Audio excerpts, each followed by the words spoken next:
Hello YouTube, welcome to another video on Atlanta to Dallas Aviation. And as you can see, I have a not so massive unveiling for you. And not sure how well you can see everything. So these are all the boxes. And as with all my unveilings, I have already taken the models out of the boxes, but we'll go through the boxes first. And then we will get to the models.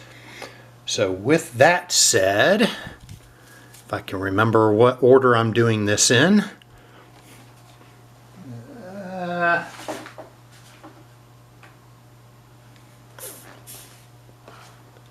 Okay, I think this is the order I'm doing them in.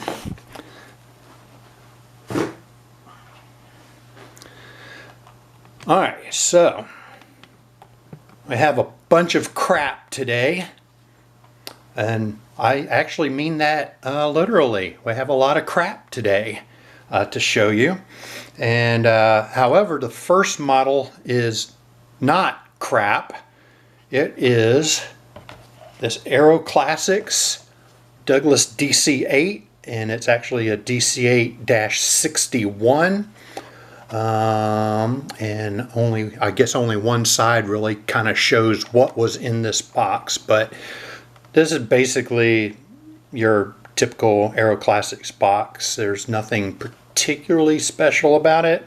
There's the bottom of the box, one side of the box, the top of the box, and then this side of the box we get both the aircraft number, which is kind of hard to see because it's actually printed right there. So it's November 824 Echo. All right.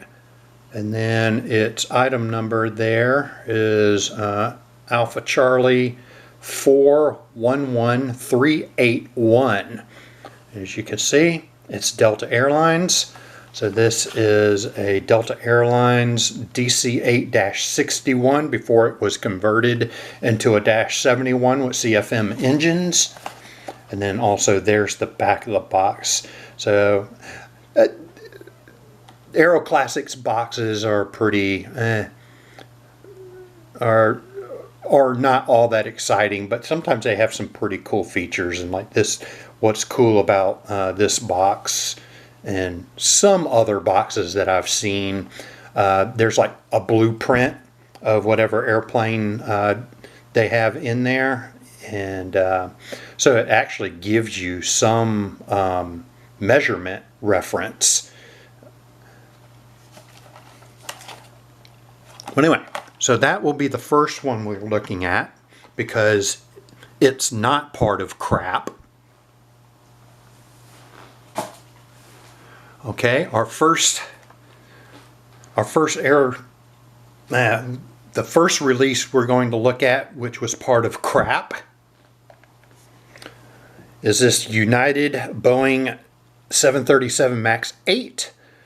This one's registration is November 37318. There's the front of the box. In the bottom of the box, we reveal the item number, which is 88037. One side of the box with just the logo. Top of the box with the CGI picture and the reg number and Boeing 737 MAX 8. The other side of the box, which again is just the logo with Boeing 737 MAX 8 written on it. And then the back pretty much looks the same as the front, and you can see the item number a little better on the back. So that'll be the second one, the second model we look at, but the first crap model. Alright, so before I continue on, why am I calling them crap models? Well, it's not really because they're crap. So for those of you who collect and you know, NG does their little thing 2 or 3 times a year where you can get quote free models. Well, anyway, so that's what this is. So I have a collection of 4 CRP models, hence crap. So I think it stands for Collectors Rewards Program. I think that's what it stands for. But anyway, all right, so moving on. So our second crap model will be this Boeing 737 MAX 7 in Southwest colors. And the registration here is November 7207 Zulu. And so this is my second MAX 7, but I have 2 different registration numbers. So even though I have 2 of these, they're not the same reg number. So I'm sort of getting ready for Southwest to have the MAX 7, and once it gets certified, they will get these. And this reg number and the previous release from NG reg number actually exist. They're ready. They're sitting there ready to go for when they get certified. So they're out there ready to go, but Southwest just doesn't have them yet because not certified yet. Well, anyway, so here's what this box looks like. This is the bottom of the box, and we have the nice item number of 87002. You see it there on the barcode. And here's this side of the box, top of the box, this side of the box, and then the rear of the box there, where we can get a much bigger item number look there, in case you didn't see it before. Alright, so that's our second crap model. The third crap model we'll be looking at today is this Aer Lingus A320 200 with fence tips. And its registration there, if you can see it, is Echo India Delta Echo Echo. Alright, and I'm going to point out something that I discovered while looking at the model. You kind of see the first thing here on the CGI that for whatever reason NG thought it would be nifty to release Aer Lingus A320 with mismatched engine cowlings. Well, I will show you what the other interesting thing is, because there's actually 2 interesting things. Alright, so there's the top of the box. And the bottom of the box, it does have the item number, but it's just too small. So we'll get to the item number when we get to the back of the box. So that's the bottom. There's that side. There's the top of the box. There's that side. And then at the bottom there, we're still pretty tiny there, but item number is 15055. But that is what the back of the box looks like. Alright, so that's the third crap model. And then our last crap model of today's video will be this Airbus A330-800 Neo. I do not have an 800 Neo in my fleet, and I think I have a Kuwait Airways model, but it's in the whatever the old scheme is. So this is the newest scheme, and since I needed a newer scheme one and I didn't have a Dash 800 Neo, I decided this would be a good one to pick up, especially since it was a quote free model. And then you see our reg there is 9 Kilo Alpha Papa Hotel.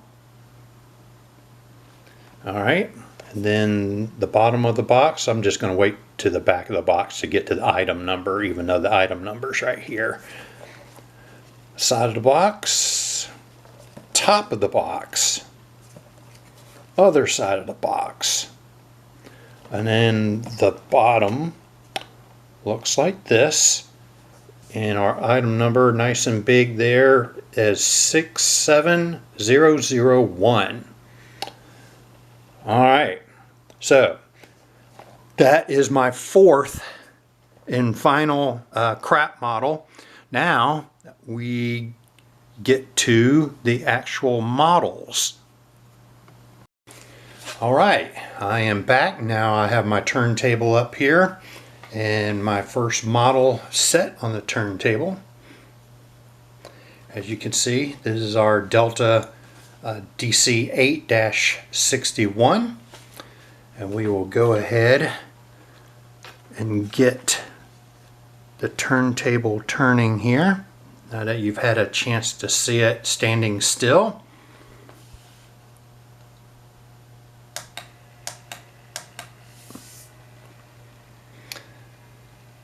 Alright, so that will slow down a little bit here in just a second.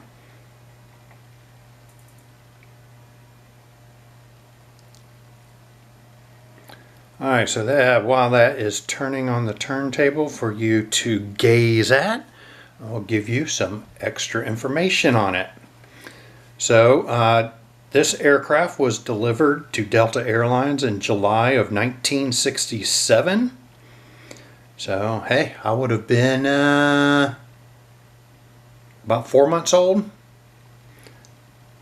And then so seating on this aircraft,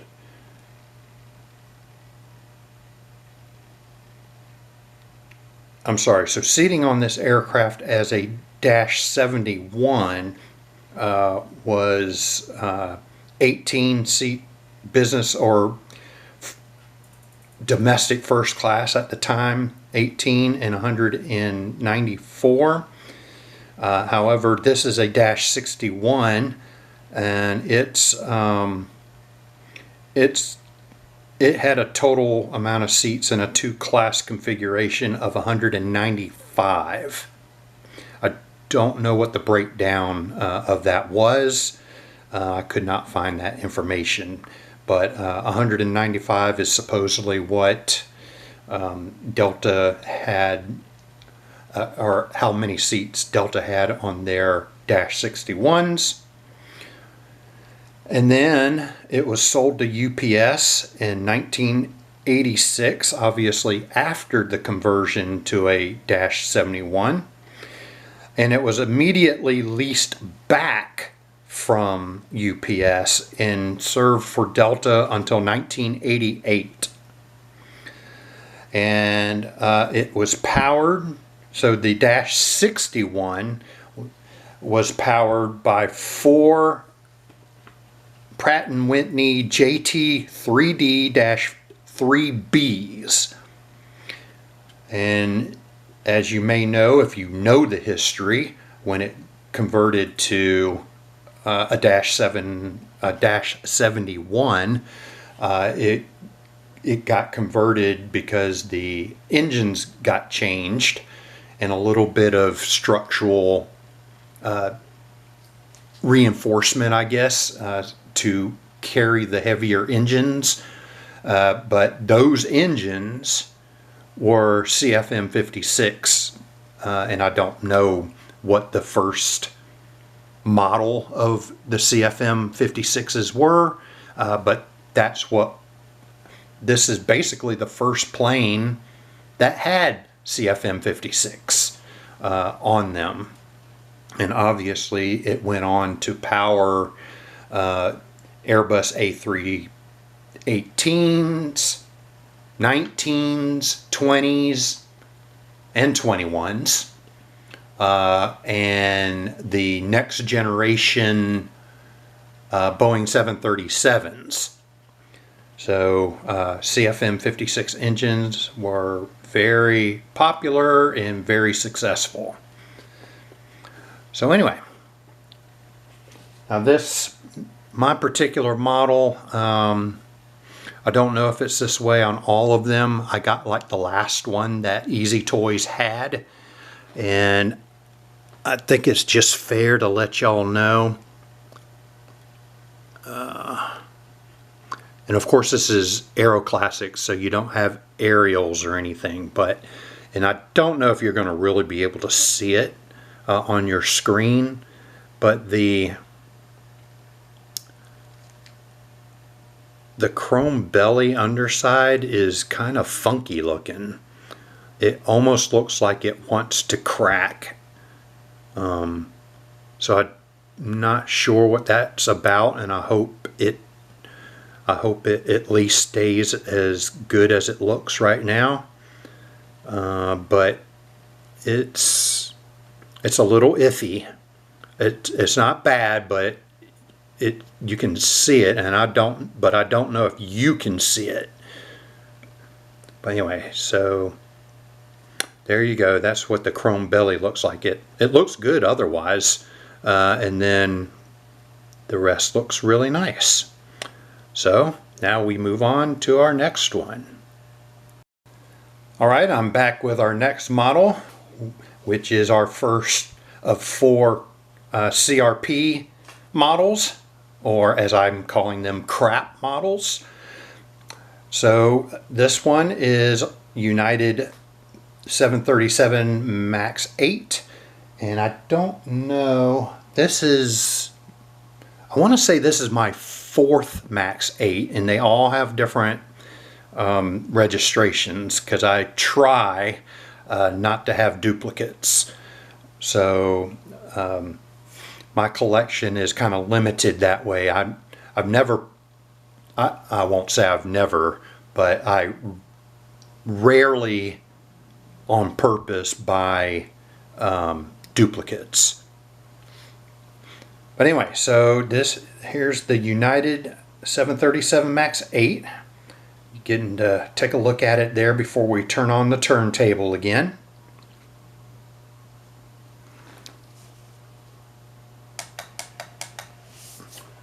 Alright, it gets to spin in there for you. And I'll get my extra information out for you on this one. Alright, again, United Airlines 737 MAX 8. It was delivered to United on the 30th of October of 2023. It is currently 2 years old and is active.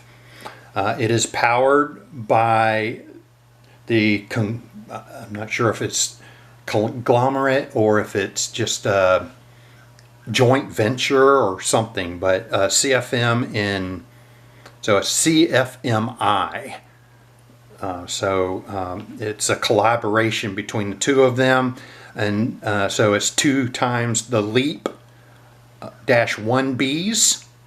I think 1As are what are on one of the engine options on the A320 Neos and the A321 Neos. I'm not absolutely positive about that, but I know LEAP engines are one of the options on the Airbus birds. So anyway, so powered by 2 LEAP-1Bs, and this aircraft is configured in a 16 business class, 54 premium economy, and 96 regular economy seats.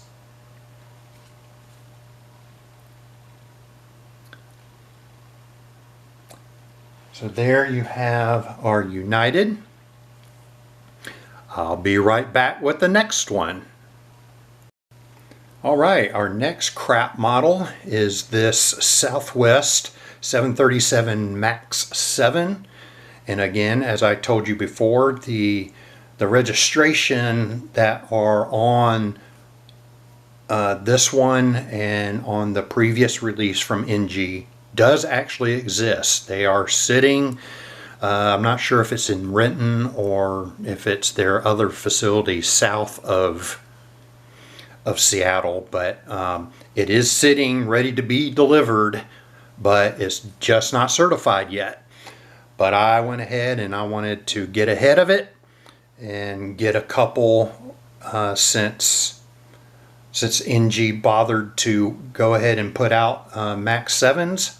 I'm sure that Gemini Jets probably has a Max 7 mold ready or will be ready very soon after Max 7 gets certified, but I wanted to go ahead and get these, and evidently they weren't as popular as I thought they were going to be, probably because they're not in service yet, but I didn't want to miss out on these because I know the NG model mold is superb, and I wanted to go ahead and get ahead of it. Now, what you may or may not be able to tell is the blue color. What is going on, NG? Ever since NG put out their first JetBlue and JetBlue's new livery, where most of the body is blue, this is the blue that is on, or it's very, very close. I mean, I could be wrong, but ever since that first JetBlue release in the new livery, this is what color blue we get from NG for Southwest. It's not correct. All right, guys. Maybe you're thinking it's close enough, or we put just a little bit of dye where that statement isn't actually true, but this color of blue on the Southwest releases since that first JetBlue release that you put out is wrong. Please fix it.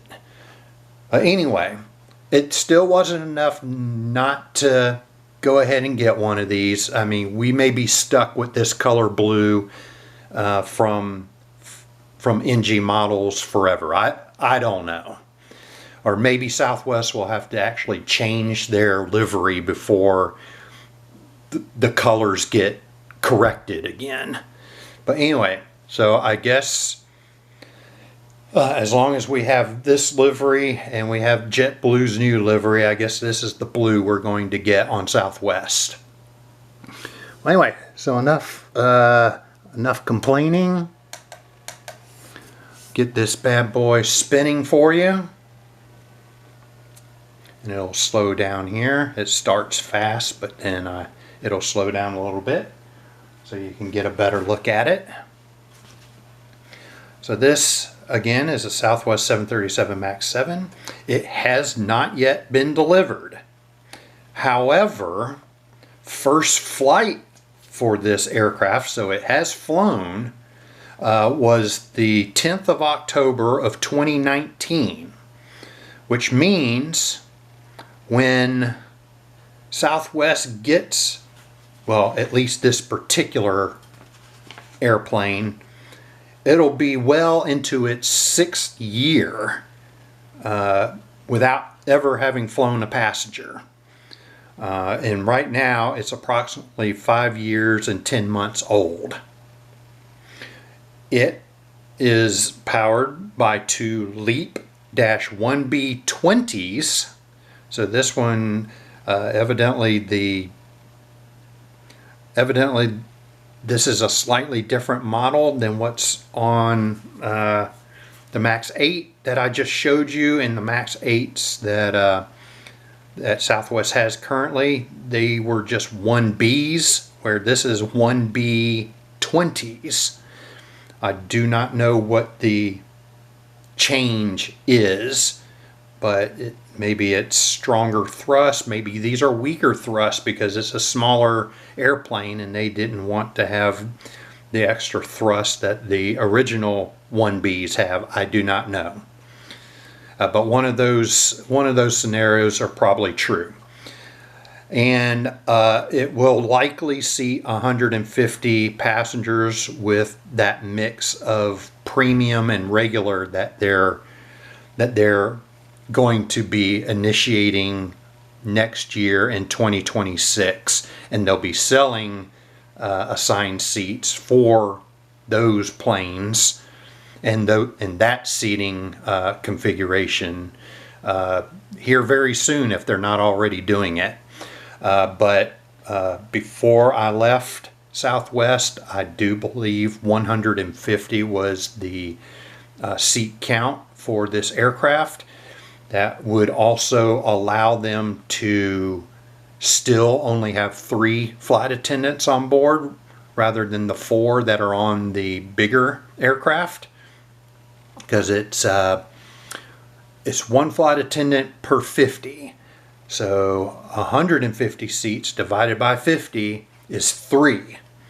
So still 3 flight attendants, and it holds 7 more seats than the current Dash 700 fleet. But it is a little bit longer, so if you can see it, you'll see that there's dual doors for the emergency exit. So that was necessary because it was going to hold 150 or possibly more people. So they had to, they couldn't just do 1 exit door over the wing. So they have 2 exit doors over the wing for the aircraft that is going to be mainly replacing the Dash 700s. Alright, so I hope you got a good look at this one. We are about to go to our next aircraft. Alright, our next crap model is this Aer Lingus A320-200, and this one has fence tips.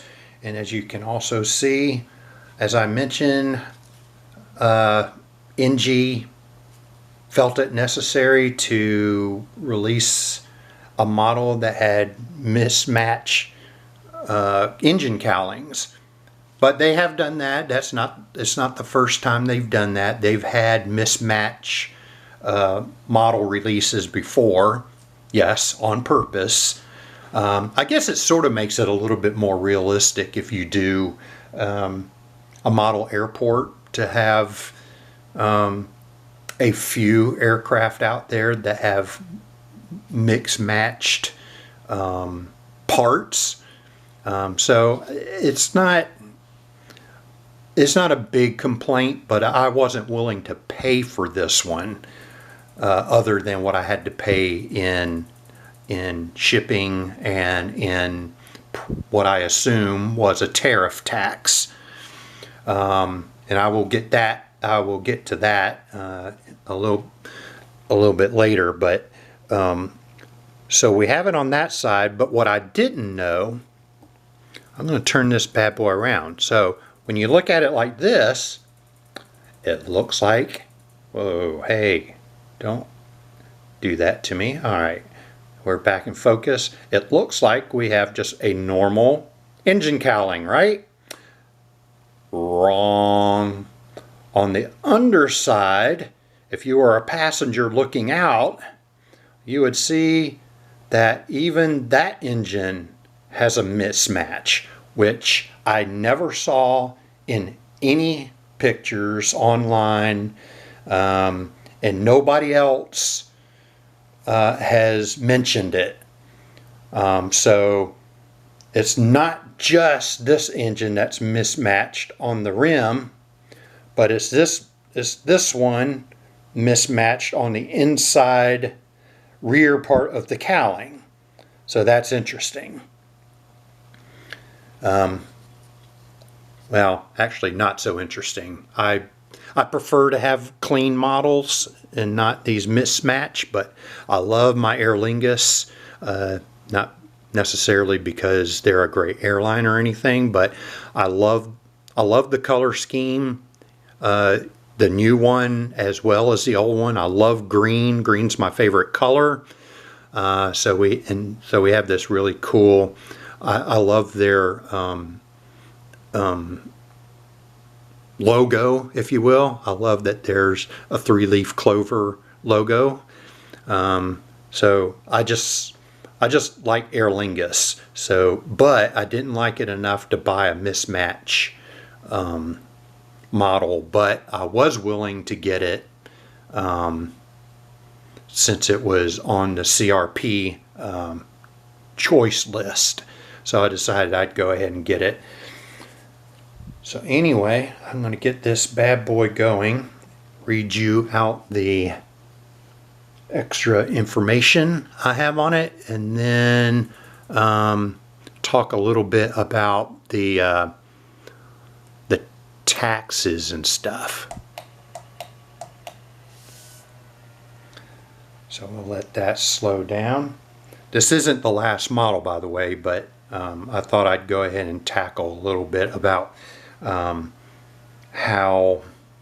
the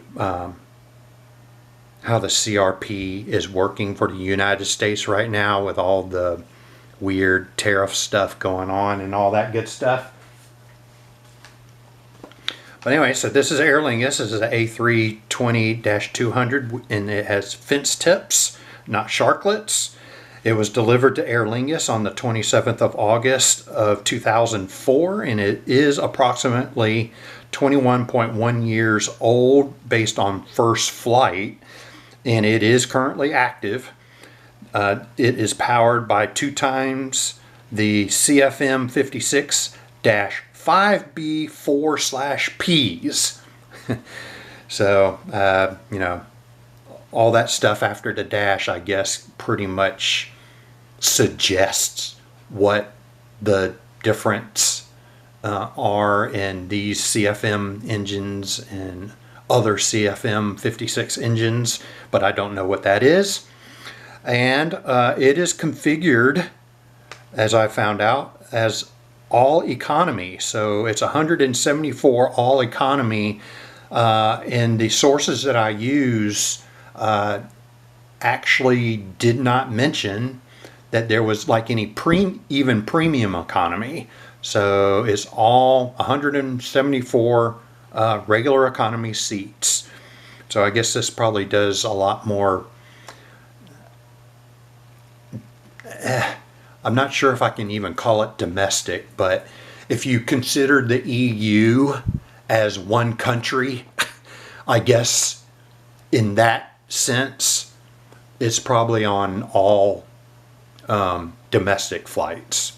But I guess technically it is international, but short haul international versus long haul international. So we have an all economy.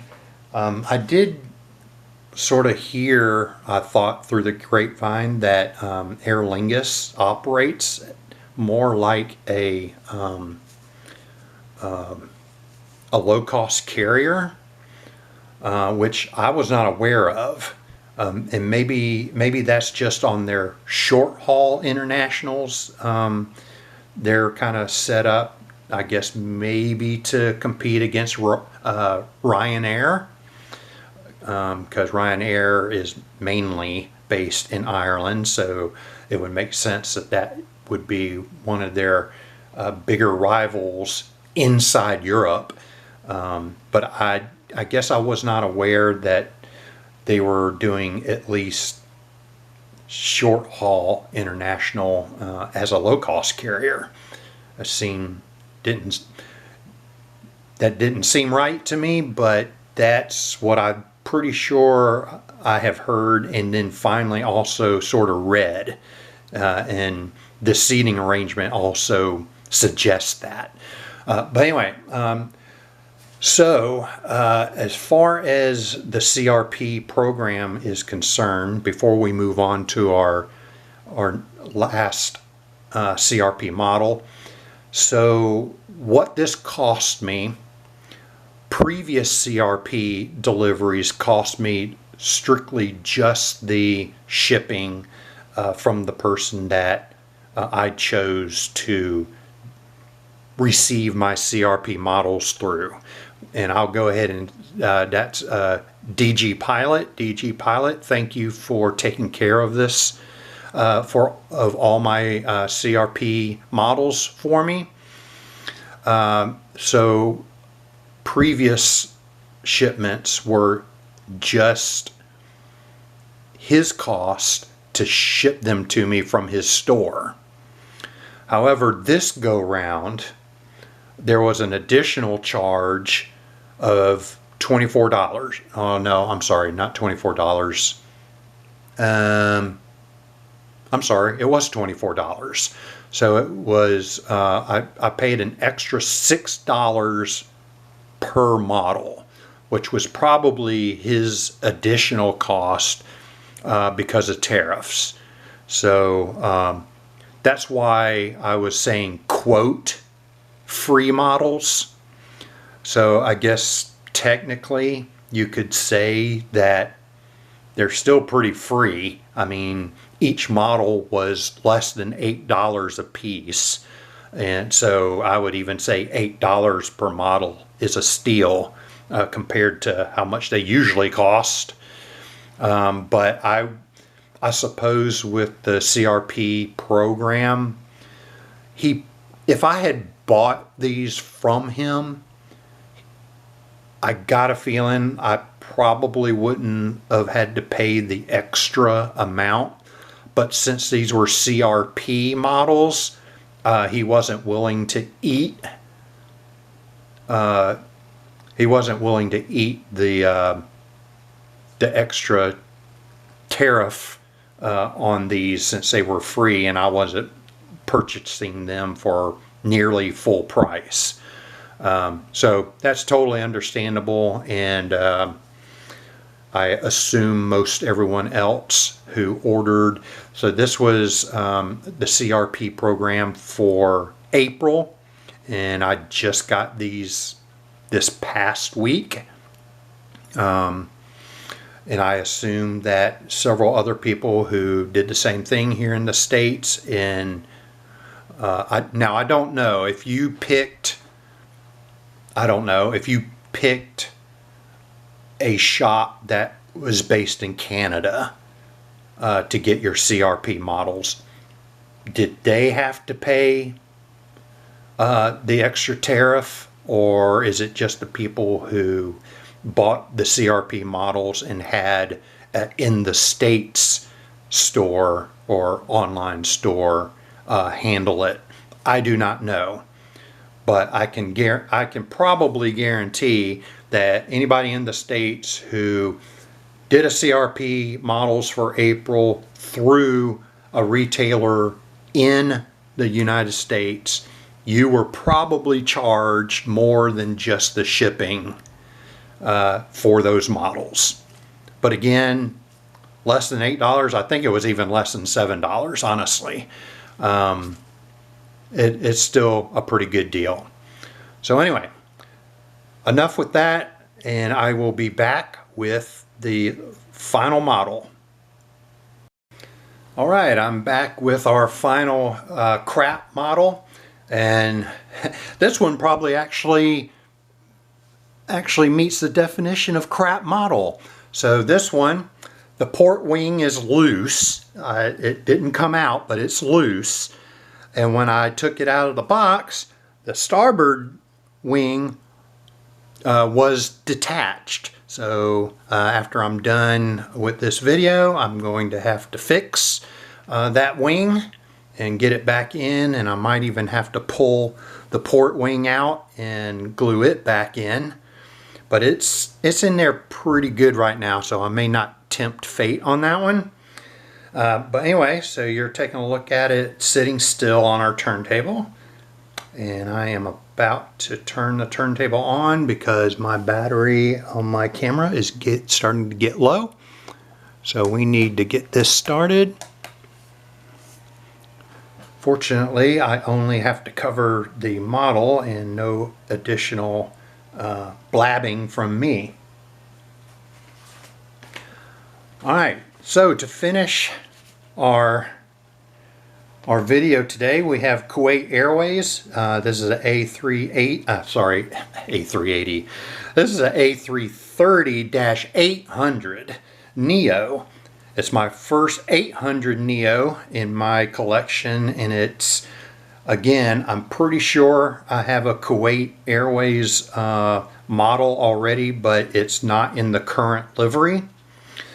So this one's good. This one's nickname is Al Jabat. So A-L, and then the next word is J-A-L-B-O-T. It was delivered to Kuwait Airways on the 28th of September in 2022 and is approximately 4 years old and is currently active. It is powered by two Rolls-Royce Trent 7000-72s. And the seating configuration for this aircraft is 32 business lie flat. So that's lie flat, 32 business lie flat seats, and 203 economy seats with 33-inch pitch. So no premium economy or anything like that, but all 203 economy seats have 33-inch pitch. And that pretty much brings us to the end of not so massive unveiling number 54. If you enjoyed this video, please consider leaving a like, and if you have enjoyed multiple videos of mine, please consider subscribing to the channel. And as always, I enjoy reading your comments, so please leave a comment, especially if you have a comment about any of the models that I featured in this video today. And until next time, happy collecting.